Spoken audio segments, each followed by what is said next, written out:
Good afternoon and welcome to Cut to the Chase with Senator Chase. This is our weekly call in town hall and radio show. And I'm really excited to be with you all today. We've had a very exciting week. As you all may know, we started session. The General Assembly is in session. We started yesterday, Wednesday, January the 10th, 2018. Session started at noon, but we have a lot of meetings. I was actually leaving my house at 6 o'clock in the morning, Wednesday morning, and it's been a long week, so I might be a little bit slower than normal today. So y'all bear with me here, but I really wanted to commit to having this weekly town hall, especially while the General Assembly is in Richmond. I think it's very important for you all to, especially now more than ever, to have access to your state legislators. And so my hope and my heart is to continue to have the radio show. We're going to have this radio show on this Thursday, obviously today, next Thursday, and then we're actually going to go to Fridays from right after the Lee brothers. So it'll be from 6 until 7, and that's a little bit of a change. So I'm going to remind you of that each week. And we're moving the time because I have committee meetings on Thursday session, as I mentioned, which is when we vote on the floor of the Senate. We vote for several hours, and then I have a higher education meeting to go to. So I usually have to get to the studio a lot earlier. So we're going to eventually move the show to Fridays, but I do hope you will tune in on Fridays, beginning week after next, between the hour again of 6 to 7 p.m.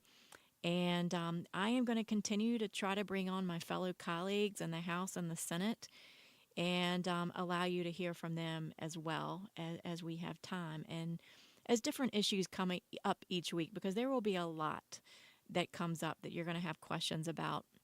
You know, the Senate is very different from the House. We see different bills initially than the House does, and it's not until crossover, which is when we trade bills pretty much, and the bills that pass the House come to the Senate and vice versa, that we see each other's bills. So I also sit on 4 different committees. And so most of what I will be talking about, unless you all call in, and I'm going to give you the number, it's 804-454-1366. I'm going to be talking mostly about bills that I think you'll find interesting that come up in the committees that I serve on, which are local governments, health and education, privileges and elections, and did I say transportation already? There's 4 of them. And then I sit on 2 subcommittees, the COPN, or Certificate of Public Needs Subcommittee, and then I sit also on higher education. So we'll be talking a lot about college tuition, things we can do there. So it's very interesting. And today was the first day of committee meetings. I sat on my Senate Health and Ed committee meetings, and we didn't really have anything controversial. All the 13 bills that we heard today in Senate Health and Ed passed unanimously. And isn't it nice to hear when your legislators agree? I think it's a good thing. And we're going to talk about some of the bills, and I found a couple interesting ones that I do want to talk to you about today, especially if you're a public education teacher. You might want to stay tuned today. Again, I'm State Senator Amanda Chase. I'm your weekly radio show host. I've been hosting this show for over a year. I don't get paid to do this. I do it because I feel like, first of all, I'm co-chairman of the Transparency Caucus. I think it's a great way to bring the government to the people, let you know what's going on. I like to hear from you all, and I really do hope you'll call in to get your input on some of the bills that I'm going to be voting on. This is a great town hall. It's a great opportunity for you to call in about bills that are coming up. I also will tell you that for the first time ever, you can actually go right now to your computer. You don't even have to go down to the General Assembly building, because I know many of you are busy working, you have an hour lunch break, what have you. You can actually go to the virginiageneralassembly.com website, okay? And you can actually live stream the committee meetings and the regular session. And that's something that the Transparency Caucus got done for you all. So we're already hard at work working for you. So I wanted to put that out to you. Now I'm going to give you the number again. I want you to write it down. It's 804-454-1366. 804-454-1366. You can ask your question right here, right now, and I will do my best to answer your question on the air. If not, I'll get back with you. And I also want to thank WNTW for the opportunity to provide this free public service to you each week. They don't have to do this. It's a unique opportunity for you, and I really hope that you will take advantage of it each week. You know, you might even save this number as a contact in your phone, so when you're driving down the phone and you don't want to drive and do this, right? You want to pull on the side of the road. So I will put that in there as being on the transportation committee. As I've mentioned, you know, this is my first term in office, but I'm feeling a little bit better about things because it's actually my third session. So, we're in a new building, but I definitely feel like I'm able to be effective. I think I've proven myself to be an effective legislator. I hope you all saw in the Chesterfield Observer, for those of you who live in Chesterfield, that this whole ordeal with the coal ash and what do we do that and what do we do with all that in Virginia? I mean, it's a big deal. We're going to be talking about the coal ash legislation that was in the paper this week, and some other things. So let's go ahead and let me just give you some highlights from this week. Prior to session, I had tons of meetings just in preparation of session. We had to file our legislation. Um, One of the things that we do in the Senate is, and the House actually, we interview judges for reappointment. So, you know, they're up every 6 years, and we have juvenile domestic relations judges coming up. We have every type of judge you can imagine is coming up. And so we have to interview these judges, we have to get references, all that good stuff. So, that's one of the things that I've been working on prior to session, lots and lots of meetings. Obviously, this week, as I mentioned, we had the reconvene of Virginia General Assembly in Richmond. I always begin session going to the Commonwealth Prayer Breakfast at the Greater Richmond Convention Center. And by the way, mark your calendar for next year. It will be the first. We'll get a date for you here, but it's the very first day of the General Assembly that we open that Wednesday. And it's voluntary for legislators, but I go. I think it's a great way to start off session. This year we had a pastor from Charleston that came to give the invocation. He was the pastor that came from the church. I don't know if you remember hearing about the tragic massacre that occurred at a church in Charleston, South Carolina. And in the message, they were talking about reconciliation as a country and as the Commonwealth of Virginia, just how important it is that we heal as a country. You know, so many times we're so divided in many ways politically, um, and and we're just trying so hard to look for ways to heal our country and find some unity here. At this breakfast, the governor was there, the lieutenant governor was there, the attorney general, the speaker of the House, Kirk Cox, other legislators attended. And I appreciated given the opportunity to offer the prayer for our legislators, and it's open to the public. So that's one of the things that I really enjoy going to. Also, a big event on Wednesday was, of course, electing our newly elected Speaker elect Kirk Cox. He was sworn in as Speaker of the House. The House elected him in a 98-0 vote. Okay, friends, there are 100 members in the House of Representatives, and you have 98 of those. Now, Speaker elect, I keep saying Speaker elect, now I've got to say Speaker of the House, Kirk Cox, did not vote for himself. And apparently, there was a Democratic delegate that did not appear to be in the chamber. And, you know, sometimes members do that. They're absent instead of voting no. Unfortunately, they'll just leave, and that's one way of not voting. So I don't know who it was, and I honestly don't want to know, but you're welcome to look that up. But I will tell you, I have known Speaker-elect Kirk Cox for at least 10 years, and I can tell you this is a really good thing for Virginia, for the Commonwealth of Virginia. He is an honorable man. He has great character. He's a man of faith, and he's a family man. He's got four four boys who are mostly grown at this point. He's just been a really committed servant leader for so many years. And so we are very blessed as the Commonwealth of Virginia to have our Speaker of the House is Kirk Cox. And we will be back. Stay tuned with Cut to the Chase with Senator Chase. Welcome back to Cut to the Chase with State Senator Amanda Chasen. I am so thankful that we are not losing sleep anymore over the control of the Virginia General Assembly right now. Thankfully, in my opinion, I know there are others who will disagree with me, but I say thankfully that the GOP has control of the Virginia General Assembly at this point. So, it's been a big week at the General Assembly as far as whenever we're in session right now, we are voting basically on infrastructure. We're voting on the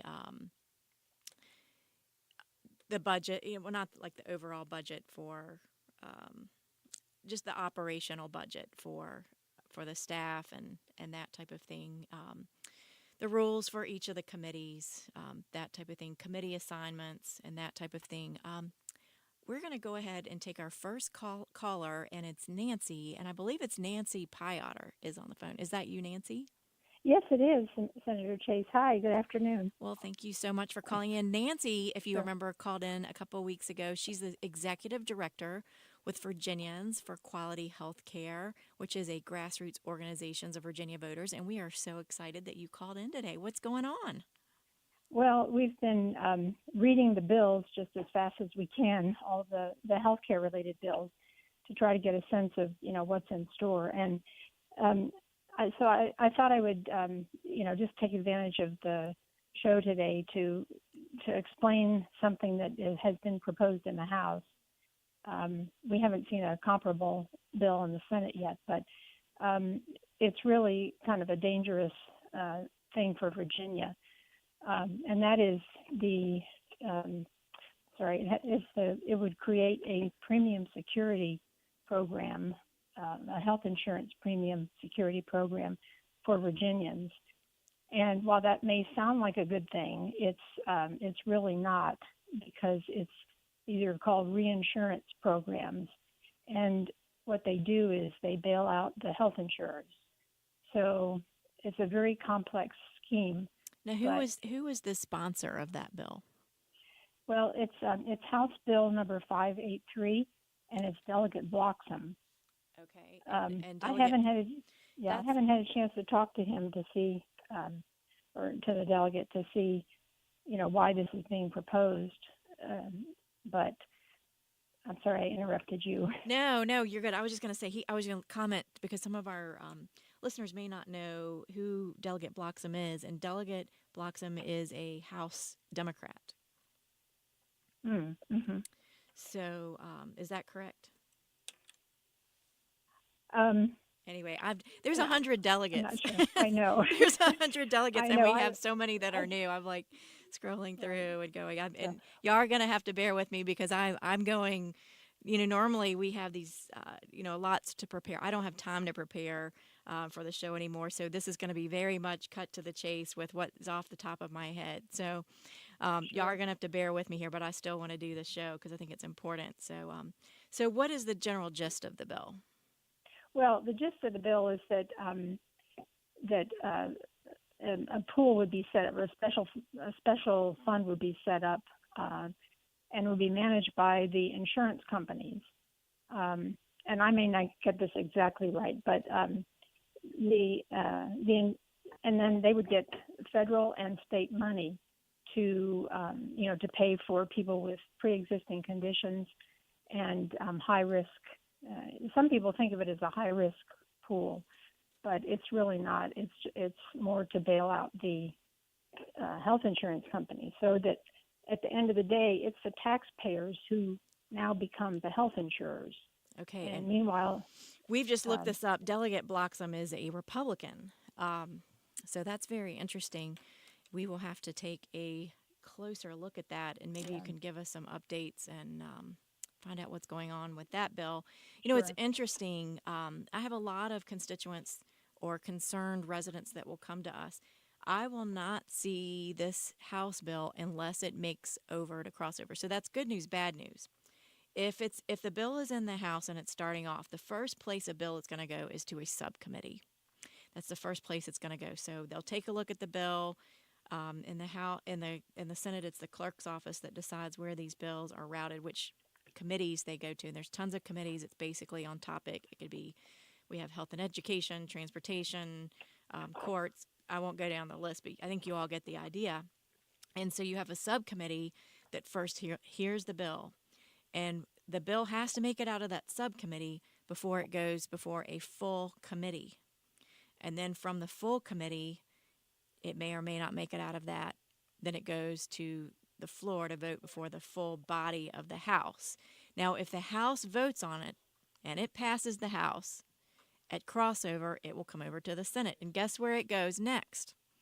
It will go to a Senate subcommittee, and the process starts all over again from subcommittee to committee, and then again before the full Senate. So this bill has a long way to go. So I tell people, when you see a bill is introduced, don't stress out yet because that bill has a long way to go. And you know, I have had a bill that passed both the House and the Senate. Nancy, I know you know this, but I want to educate our listeners who are going along who may not be familiar with this process. But the bill has to pass the House, the Senate, and then what happens? Has to get signed by the governor. So we still have a very, very long way to go on this bill. Let us know if that bill makes it to committee. I'm very interested, and I'm writing this down. House Bill 583. I'll go look it up. So the bill is already dropped because I know that there's still some bills out there that legislators have filed but have not dropped.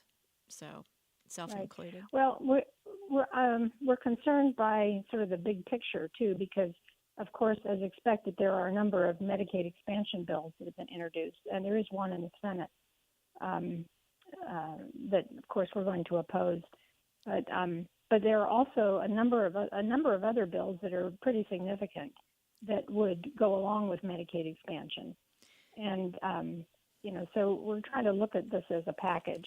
So Okay. this one bill may not get very far, but some of the others probably will. Yeah, and just for our listeners, let me tell you what's going on. Basically, the Republican GOP has been able to keep Virginia from expanding Medicaid, and we've talked about all the reasons why we should not expand Medicaid in Virginia. But Republicans have basically held that at bay for up until this point. However, you now have some Republicans in the House have come out and said they are supporting Medicaid at this point. So Yeah, we get a sense that they've almost decided to throw in the towel and see what they could get. and that could be true. And if that is the case, the bill will definitely come over the Senate. Now we've already got to go to a break, but Kurt Cox is calling in as well. So Great. fantastic. Nancy, thank you so much for calling in. And you're welcome to call back in if you want to. We Okay. love having you. Thank you so much. Thank you. All right. Thank you. All right, we're going to be right back, and we'll have our speaker elect, Kurt Cox, is going to be coming on the show in the next 4 minutes. So stay tuned. We'll be right back. Welcome back to Cut to the Chase with State Senator Amanda Chase, and I am absolutely delighted to have our next speaker on, our Speaker of the House, Delegate Kurt Cox. I can't even say delegate anymore. It's Speaker of the House, Kurt Cox. I got to get it right. Amanda. Thank Great to you be with so you. much for coming on the show. I know you are the busiest person in the General Assembly right now, and I sent Speaker of the House, Kurt Cox, a quick text coming before I came on the air, and I crossed my fingers and prayed that he could come on. So I am so happy to have you on. Thanks so much for joining us today. Well, you're a special person, so I was more than happy to do it. I love listening to your show, and thanks for the opportunity. Well, I'm almost speechless, which is, for a politician is a long way to go here. I'm just so excited for you. last night, and I didn't get home till really late. I'm sure you got home much later than I did, but I was crawling in bed, and I just felt like it was such a historic event, you getting elected after all that has happened with the recounts and the lawsuits and the tiebreaker. And I was determined to watch you get sworn in, so I pulled it up on my laptop, and thankfully, it's recorded, so you all can all go online and watch our Speaker of the House being sworn in yesterday, and watch the whole thing before I went to bed last night. So, congratulations. It's very well deserved. Well, thank you. It was an absolute thrill. It was such an honor. With such an historic house, but it really was. It was quite a day, and I had my wife Julie and my son Cameron was able to come, and my brother Joe. So it was a wow, just a thrill. I feel very blessed. So, how was the first day as Speaker of the House? Well, the first day is interesting because the speaker is in charge of doing all committee assignments. So I worked really late last night and this morning to get all the committee assignments done. And so that was my big thing today. And so I thought we did a good job. It's always hard, as you can imagine, to assign committees for 100 people. Mm. So, and same thing in the Senate. I mean, we'll already start to see the bills work through the process now. One of the big things I'll be doing tomorrow is assigning a lot of the bills to committee. I've done a few, but really need to catch up on that. So busy time, but fun time. Well, let me ask you this because I know everybody wants to know about the committees themselves and their makeup. Is it half and half? I mean, how are the committees divided out? No, the way our rules work is, and Republicans put this in, that when I first got in, Amanda, way back in 1990, the Democrats just controlled the committee's lock, stock, and barrel. Example, on appropriations, which of course is our budget committee, you have Senate Finance, there were only 4 Republicans. And so it's like 18-4. And we were pretty determined if we took over, we would do proportional representation, which we put in the rules way back when we took over in around 2000.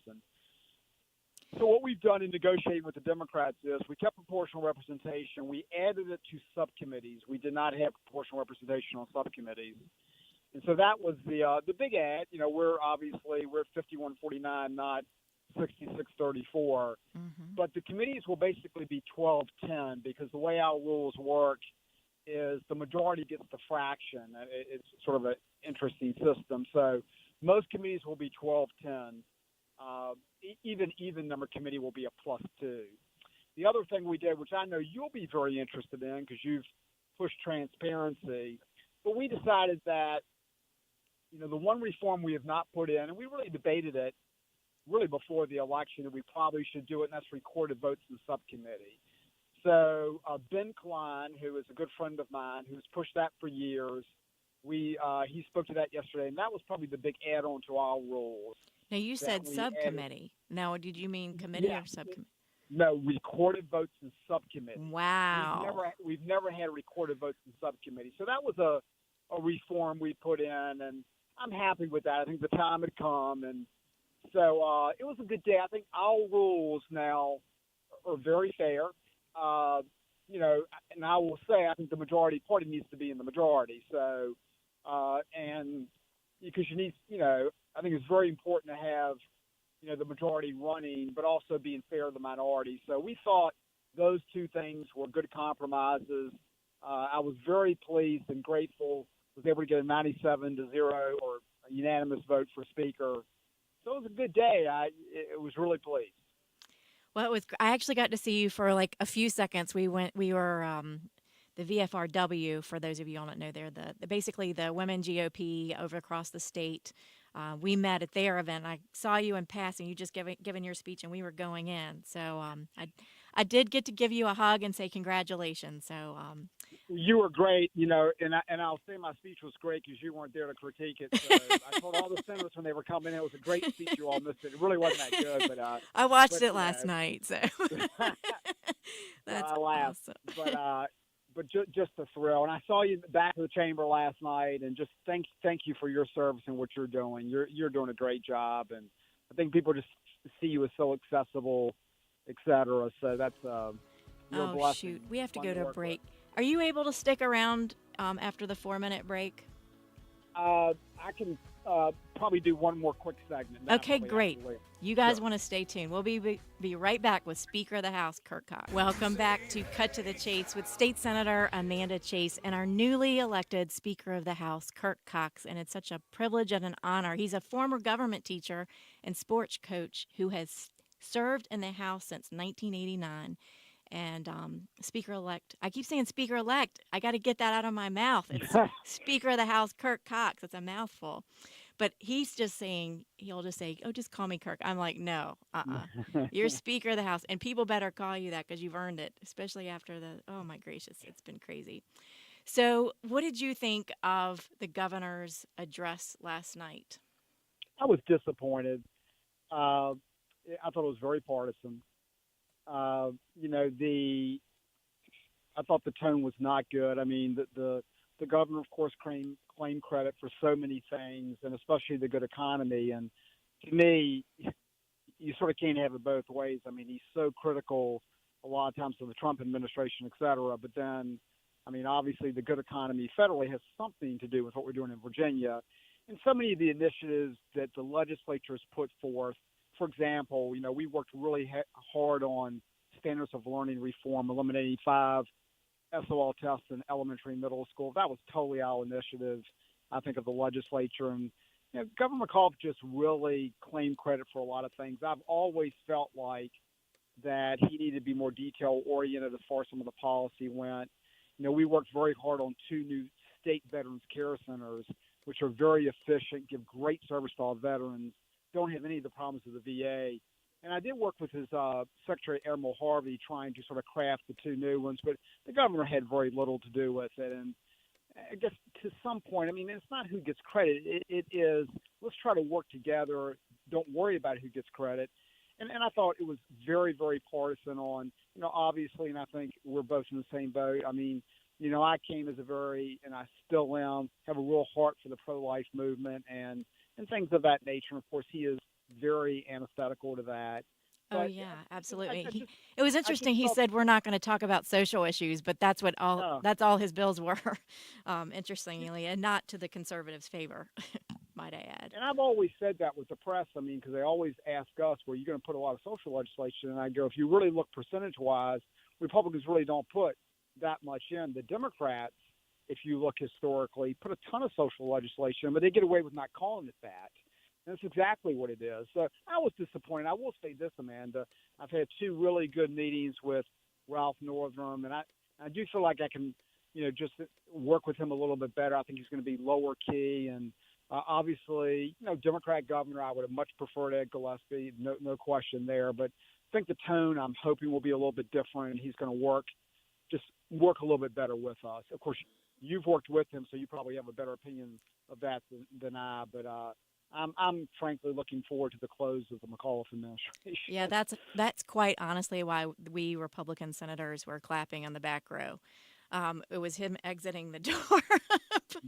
But anyway, I share your sentiments, and I will tell you from working with Lieutenant Governor Ralph Northam, who, for our listeners, has presided over the Senate for the past 2 years since I've been in office. Has been honestly, I mean, we differ on some policy issues, but as a person, I think he's a good hearted person and wants to do the best thing for people. And he has just always been very kind and just fun. And I know there was at one point they'd almost convinced him to become a Republican. Interestingly enough, the history there. And he has in the Senate anyway, a lot of Republican camaraderie. And I know they hid his gavel in my desk for a prank that they did on me in my freshman year. That's great. So yeah, that was fun. So I asked him after he was sworn in, I said, so will you tell me who hid your gavel in my desk? And he says, no, I'm sworn to secrecy. So the mystery goes on. But I'm telling everyone, a lot of my GOP friends, that I am very optimistic. With you certainly leading the House and having Governor Ralph Northam, obviously I'm also in the same boat. Campaign with Ed Gillespie, and wish he were there. But if I had to have a Democratic governor, I think he would be the best one we could have hoped for. No, I think you're spot on that, and there are some things we can work on with him, and I think he's very clear that he's there to be governor for 4 years. I think he's really enjoyed being a doctor, so he doesn't have a lot of national aspirations, and he does love Virginia, and I agree. I think he's a good man. So we'll differ on some things. He understands that. Me and you have talked, and we have two parties for a reason. We have a conservative philosophy, which I love, and we're certainly not going to abandon that. There's no use being there if you don't have stuff you believe in. But by the same token, we really need to have better civility and just try to work where we can on, as I've said, problems that just, there are kitchen table issues that you can really help people with. I mean, even small things like, dual enrollment, which is, we're now finding so many colleges aren't even accepting dual enrollment credits. So some of it is just good blocking and tackling. And I know we have a bill in the House that allows military spouses from out of state to teach in Virginia. With the teacher shortage, small things like that are win-win. So he will be good to work with on a whole host of issues. Now, I know the big question is everyone is asking, do you think that a Medicaid expansion bill will come out of the House this year? Any thoughts on that? Well, it's a hard call. I mean, I've clearly been against Medicaid expansion. I know you've articulated the reasons on the show, but people really need to focus on, what does it really mean for Virginia? And when I got in, Medicaid probably was about 6 to 8% of all costs. It's now 21, 22. People that really love K-12 and higher ed need to understand that that additional cost comes out of those types of things. And other states have just struggled mightily, whether it be Ohio, et cetera, with busting their budget. So let me say this. There's some things we can do, I think, that are very smart in regular Medicaid, and we've done that for people with substance abuse and especially with mental health issues. We've increased the amount of what I call PAC teams, which are interdisciplinary teams that really help people that get off their meds, et cetera. There's some smart things we can do to really help people, but to expand Medicaid to 400,000 folks and what that implications is, it's just a budget buster. So, people are going to have to do a lot of work to convince us that, having looked at the experience of other states, et cetera. And Amanda, the big issue is the CHIP program. If you look at the CHIP program, the Children's Health Insurance Program, which most people think is a pretty good program, well, right now that's in jeopardy on the federal side. Well, here's the problem with Medicaid expansion. That 90% so-called federal match, there's no way they sustain that, in my mind. In the out years, they don't have the money. And so what happens when the match thing goes to 70, 60, or 50? We're on the hook for that. And so you've got to contemplate those things. So it's going to be there's no question, we're at 51-49, also with Euro ratio. And it's going to be a very hard-fought debate. But some people really focus on what that means if you expand Medicaid. Well, I appreciate your comments and just the fact that you're in leadership. I think your high school government teacher background is really going to come in handy herding cats over there. But I look forward to having you on the show again. We'd love to have. I'm going to be doing my updates probably starting after next week on Fridays from 6 to 7. Is that right? Yeah, 6 to 7, right after the Lee brothers. So hopefully we can have you back on again. We'd love to have the periodic updates. Hey, thank you so much, Amanda, and just have a great day. Thanks for letting me come You do on. the well. Speaker of the House Kirk Cox. We'll be right back. And for joining us today on Cut to the Chase with Senator Chase on WNTW The Answer, 97.7 FM and AM 820 AM. I hope you will join us again next Thursday for our weekly town hall. Again, next week it'll be 4 to 5, and then the following week we're going to go to Friday, so mark your calendar. Get it ready, 6 to 7 p.m. on Fridays. I answer your questions, get your input, and address issues that are important to you. We're going to be giving regular updates each week about the General Assembly, bills that have come up that week, bills that are going to come up the following week. And, for the first time in Virginia's history, the Senate and the House committees will be live streamed to the public. I really hope you take advantage of that. You can follow along by going to the General Assembly website, and I'm going to keep saying it over and over again so you remember it. It's www.virginiageneralassembly.gov, and you select Members and Sessions from the sidebar. I've also included the links to the stream on my social media pages. You can go to facebook.com Chase for Senate and at @A_Chase11 on Twitter. If you would like notices of upcoming events, town halls, or get my weekly newsletter, which I also send out during session, the weekly newsletter, you can visit my website at chaseforsenate.com. You can sign up there. I usually send the updates out every Friday. And now you can actually, after you get my update on Friday, you can call in on Cut to the Chase on Fridays from 6 to 7. And there you have it. So let me tell you what's coming up. Oh, first of all, today was the last day for the lieutenant governor who presided over the Senate for 4 years. This coming Saturday, I will be attending the inauguration of Ralph Northam from lieutenant governor to governor. On Monday, yes, it's Memorial Day, but yes, we will be back in session. Many will come to visit us on their day off. We will be there working. We will be in session. And at 6:30 Monday night, we will have a joint assembly with our new governor, Governor Ralph Northam, and it'll be similar to what you experienced last night. And so we'll get to hear his vision for the Commonwealth of Virginia. But I also want to invite you to come to the Capitol. And you're welcome to do so. Just if you want to meet with me, contact me, because I hate it when people show up and I'm not there. I have committee meetings. And sometimes if you come by my office, that's where I am. I'm not missing in action, y'all. I'm actually in a committee meeting. And so work with my aide, schedule an appointment so I can make sure that I'm there when you're there. We can set that up. But you're always free to stop by. I just want to make sure I'm there when you're there. So there you have it. Cut to the chase today, and we will be back next week. I hope you enjoyed. It was so nice that our new Speaker of the House, Kirk Cox, was able to come in, and last week we had the Majority Leader in the Senate, Tommy Norment, on. And we're going to continue to have other legislators to come on, so you're going to want to stay tuned, even with the new time change. So stay tuned. We'll be back next week.